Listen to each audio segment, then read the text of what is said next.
Hey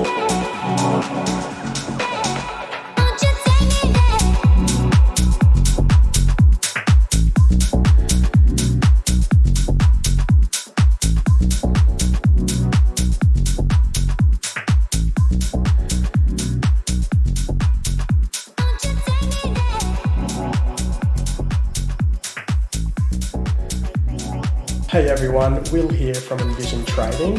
Following on from our last webinars, today we're going to talk about ranges. This is a massive subject and personally one of my favourite because knowing how these ranges interact can give you a massive edge in the market and you can position yourself better when taking trades. Firstly, before we get into it, for those who don't know, I just want to mention the fractal nature of the market. And what do I mean by fractal? What is happening on one time frame is happening on all time frames, from the highest down to the lowest. So what you see in the daily, you'll also see on the 1 second chart. It will just be a lower time frame version of the same thing. For example, in a daily candle, there'll be 24 1-hour candles. And in each one of those 1-hour candles, there'll be 4 15-minute candles, and so on as you drop down the time frames. Within a high time frame candle, like the daily or 4-hour for example, we're going to get lots of lower time frame ranges and conflicting trends. For example, the 4-hour might be trending up, yet the 15-minute or the 5 is trending down. So it's our job to understand what is happening and we can work that out. The more you dive into it, the more you realize that it's not actually that random what is happening in the markets. Every single candle has a purpose. Now let's talk about ranges and what is on the screen. Firstly, I'd like to explain these little boxes up here, this one and this one, just to understand this drawing. HTF-BOS means high time frame break of structure. MBOS equals minor break of structure. Then down here, HTFCOT means high time frame change of trend, and MCOT minor change of trend. In this example, this large black trend is going to be the 4-hour, and the little red one inside it will be the 5-minute. Although it doesn't really matter, that's just what we're using for this example. This red one could be a 1-minute or a 15-minute. We're just going to use these two for this example. In a real life scenario, you can just narrow down from the 4-hour to the 5, although maybe it's cleaner on a lower time frame, or maybe you only need to go to the 15, not the 5. So we're just going to use this for example. You can also just say these are breaks of structure. Because this is the 4-hour, we're going to say it's the higher time frame, and because this is the 5-minute, it's going to be the minor changes of trend and breaks of structure. I'll also just draw a little diagram just to explain this as well. This is what I mean by breaks of structure. We drop down, say we're trending long, we drop down, then we break. So that's a break of structure. We drop down again, we break structure again. We're trending long. As soon as we break down, that's a change of trend. Because we're now trending down. Then that's a break of structure. We go up, we go down, break of structure. Then we go long and we change trend. Drop back down, break structure, drop that back down, break structure. So we're trending long, then we change trend from trending long to trending down. Firstly, I just want to explain what you see here. This is order flow. It is also a trend. This is also the order book. The placed orders here, and they're filling their orders to go long. It is also the range initiation mitigation model. It's all the same thing expressed differently. I just wanted to add that in. Now let's go up to our sell range and I'll show you how we're marking these on. We have our range, the banks initiate direction down, and then we start the pullback. There's the high, there's the low, and then we mark out the range. There's the high, there's the low. That's our selling range. So we want to mark out that box. We want to grab this little tool here and we only want to be selling in the premium area. We don't want to be selling down here. If there's ranges down here, we don't want to take them. But if there's a range here above it, then yes, we can look for sellers here. Okay, so we just want to be selling in this area. So it's the exact same for the buy range. We have our range, the banks push price long, then we start getting our pullback. Let's draw in our box as well. So we just do the exact same thing, mark on our box, wait for it to pull back and wait for it to tap into the demand as long as the demand is in the discount area. If there's a demand range here, we don't take it. It has to be within here. Now let's move on to the drawing down here. And let's just mark it up, and I'm going to look at this as if I was actually taking trades. Trending down, we broke up long, and we've changed trend. So as soon as we see this break this low and we start pulling back, we know that this is our high, this is our low. Let's mark that on. Our buy range is on. We're going to say that's the 4-hour buy range because this is the 4-hour trend, this high time frame one here. Now, as we've been trending down, so we're trending down here, we need to grab our discount premium tool. We only want to be buying in this section. Now, if we look left in this leg here, where do we want to be buying? We can't just buy here. There's a range here, and there's only one range, so we choose this range. And we don't just want to set a limit order here because this is the 4-hour. So we need to narrow it down. We need to drop down time frames. In this version, we're going to drop down to the 5-minute. And in reality, maybe we'll drop down even lower. And the reason we're doing that is to get a tighter stop loss. Let's just pretend we're going to take a trade. Tapped into this, we've mitigated this range. So we've got the whole range initiation, mitigation, continuation. We have bullish order flow from here to here to here. And then we've changed trend. We do the same thing again. We grab a range, there's the low, there's the high, there's the low, and we do the same thing again. We use this tool, and once we pull into the discount, we can be looking for buys. And then the same thing again up here. We break structure again, and we put this on, and when we pull back,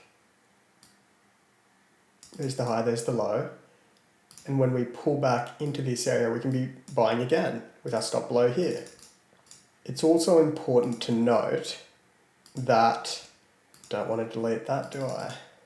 Again, we're going to be seeing bullish order flow here, or we do see it.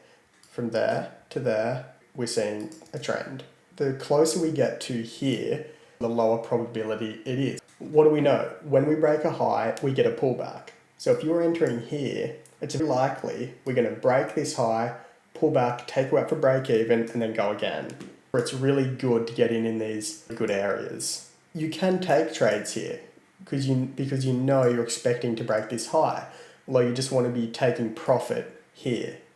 You just need to have a good management plan. Moving on, what happens? We break the high and we change trend in a lower time frame here. So we can say, now this is our low, this is our high, and this is our whole new buy range on the 4-hour. So let's go again. Let's move our box over to here. And now we have a new buy range. And we just do the exact same thing again. We wait for our pullback to take it long. Although first, we have to put our premium discount tool on and make sure we're in the correct area between the equilibrium and the discount. Okay, what happens here? We didn't make it into the discount. The first spot I'm going to be looking for longs is from this range here because it's in the discount and we didn't make it. So I'm not going to take this long. If you take that, you're asking for a real hard time and you're going to take a lot of losses. It's very likely just going to drop back down here or go up a bit, drop back down, take you out, and then go. We can take these pullbacks. So this change trend here, and why? We may have tapped into a nice high time frame supply over here. And if that's the case, we can take this. Although we just need to understand where we are. It's likely you're going to be in a pullback. So if you're taking this, you need to know how you're going to manage it. And you need to know that you're in a pullback. If you're taking this, you want to be taking profit pretty fast because we can hit this and just reverse. You don't want to be shooting for the moon. You want to look for a range around the equilibrium.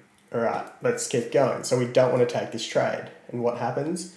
We break up, so we have a new buy range, and our expectation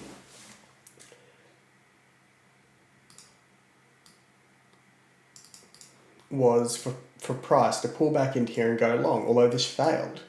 And again, why did it fail? We need to ask that question. Why did this continue down? So we had a change of trend. It didn't just mitigate a range and go long. We kept pushing down.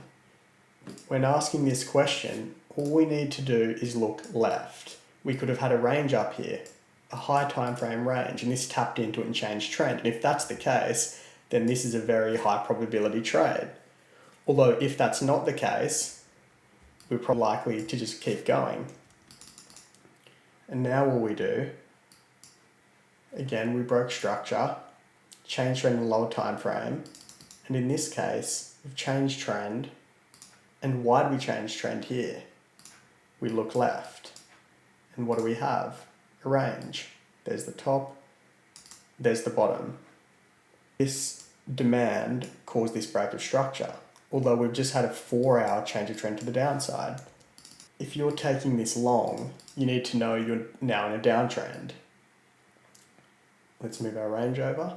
There's the high, there's the low. We have a new high time frame, 4-hour sell range. And we are trading in the pullback. So we can take these trades. Same story. There's the high of the range, there's a low, we buy here. High of the range, there's the low, we buy in here. And again, we just need to know that this is a pullback. If we're taking these trades, we want to be taking profit on just the next range up. So there's the obvious, in this case, it is a demand level. There's the obvious demand. So we'll be taking the trade to the edge of this demand. And if it's me, I'll just take full profit here. And what happens? So we buy here, we take profit here, we tap into this very nice demand, and then again, we change trend. So we just do the same thing again. Change trend, here's our sell range, and then look for sells to continue the order flow. With these sells, we're expecting for this to break. So we know we can hold it low, as opposed to this long. We don't want to expect for this to break. So we're going to take profit here. And this is a massive part of trading. When I realized where and when to take profit, it legitimately upped my trading ridiculously. If you don't have an exit plan, you'll be emotional, will just struggle. Now that you can see how we're looking at the ranges, let's look at some real life examples. I also want to add in that this is a learnt skill and you get a lot better with time. So what do we see here? We drop, pull up, pull down. This is our range. What happens? This is the edge, we tap the edge and we drop. On lower time frames, there was entries here. We took sells here. So what do we see? Another break of structure. Let me just mark this out a little bit better. We've had a break of structure here. Break of structure. Let's mark on our sell range. Mark on our premium discount. So what have we done? We've hit the equilibrium and we've just dropped. So on the lower time frames, there were entries in here that we took. And what happens? We broke to the downside. There's the high, there's the low, measure it, and we want to be selling in this half. Okay, so let's zoom in. So see how we have a higher time frame range than the lower time frame range within it. Then let's narrow in again. Let's go to the 15-minute. That's liquidity there. We have a sweep. There is also a range here in the wicks. We are in our premium, and we've had the equilibrium of the higher time frame. So we have the higher time frame confluence as well. There is a range here in the lower time frame, although I'm not going to go to the lower time frames because it just requires a bit more experience. So I'm just going to leave it at this for now, and let's just go through it. So we have the higher time frame range, a slightly lower time frame range. Let's just replay through this. Okay, so we have a break of structure. Then our expectation is for it to pull back, then enter the trade as a sell. So we will refine more than this in real life. I won't enter exactly like this. We're in the 15-minute. I'll jump down to the 5-minute, the 2-minute and get a more refined entry than this. However, doing it like this also does work. Our expectation, we've set a limit order here. I normally market order, but sometimes I'll limit order. Our expectation is for it to pull back above this, then break this low, and also break this low, and also break this low. And see how they're all slightly higher time frame? This is expectational order flow of this range. This is the order flow of this range. This is the order flow of this overall 4-hour range. Let's draw our box in, draw our range in. And again, I'm just going to draw on the expectation. It's for it to come in here, drop. Then hopefully we do this and we continue the trend. And then these are all selling opportunities and all selling ranges.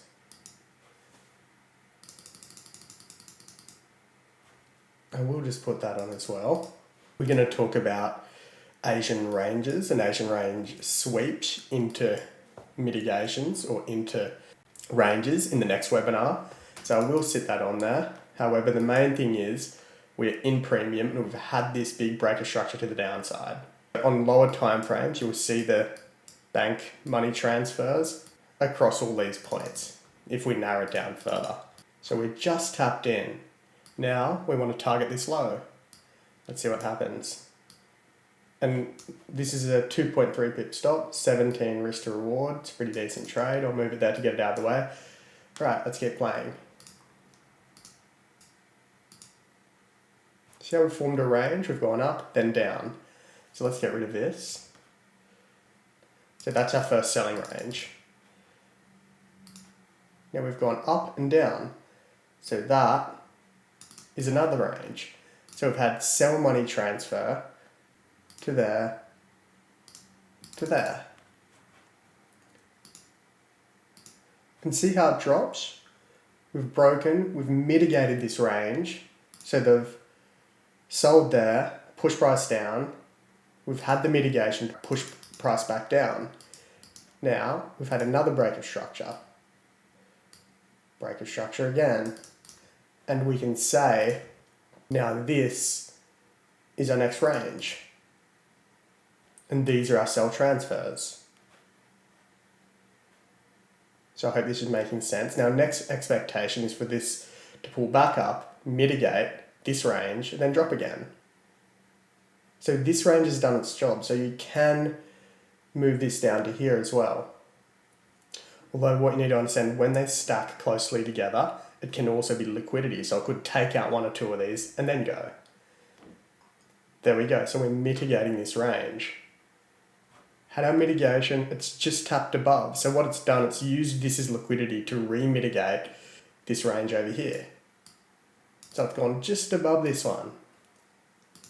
Now our expectation is for it to drop again. Okay, now we drop. So we've had a break of structure. Now do the same thing again. We measure.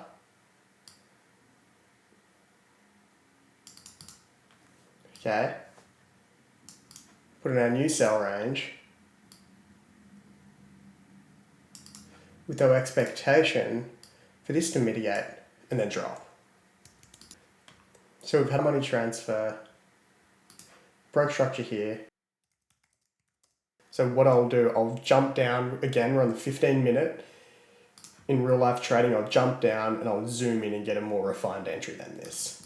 However, you can trade it on the 15-minute like this on a higher time frame. So again, our expectation is for it to pull back, then take all the lows and take all this liquidity. It almost took us out. And there we go. We have our expectation played out. I'll just delete these ranges so you can see it again clearly. Sometimes the ranges messes it up a little bit. And you can see it trend down. So the banks have moved money from there to there, there to there, there to there, down like this. Same thing here. So why is this pulling back? We're dropping, we pulled into a nice area of demand, and without even zooming into another time frame, what do you see here? Well, firstly, we are in our trading time. Our trading time starts here. So what happens? We break structure to the upside. We draw in, let's just mark it like we're taking a trade. There's the high, there's the low. We want to narrow it down a little bit. It's a pretty big stop, so I'd definitely be refining it more. Same thing again, okay? Just a range, break a structure. We can also put this on. We can see that we're clearly in that area. And now, let's look at what just happened here. We're on a higher time frame downtrend. This is break of structure. This whole thing is a range. So let's go to the 4 hour and see what we see pushing up. What is this? A buy to sell or a range?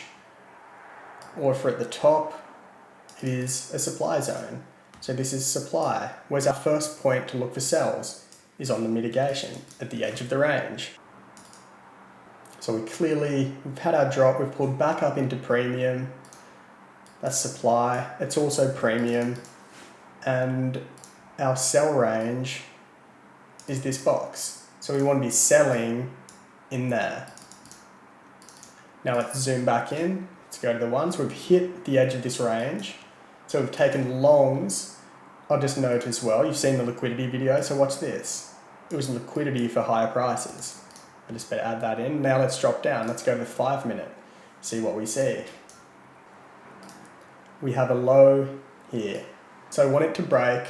We want to see a selling range, then we want to sell. We broke. So this becomes our selling range. Do you see an obvious little mini supply zone at the top? Yes. There's the supply zone. That wick is on a lower time frame. I know that is. So we've had a break of structure there. And again, we are refining this more. Then off we go. We break structure again. There's our selling range. We push back up into premium to then drop again and just continue the flow. And where did this drop from? Why did it drop here? Those wicks are a lower time frame range. And what have we done? We've tapped the edge of the range. And on the high time frame, our expectation is for this to get ran through because we're just trending. We're just doing this. This is order flow. Also we've tapped into, there was a range there, so it's the edge of the range, but then there's a lower time frame supply right at the edge of this range. So we look at that, and our expectation is for this to get ran. And what do we see here as well? We see liquidity. Okay, so again, you will target there. And let's see what happens.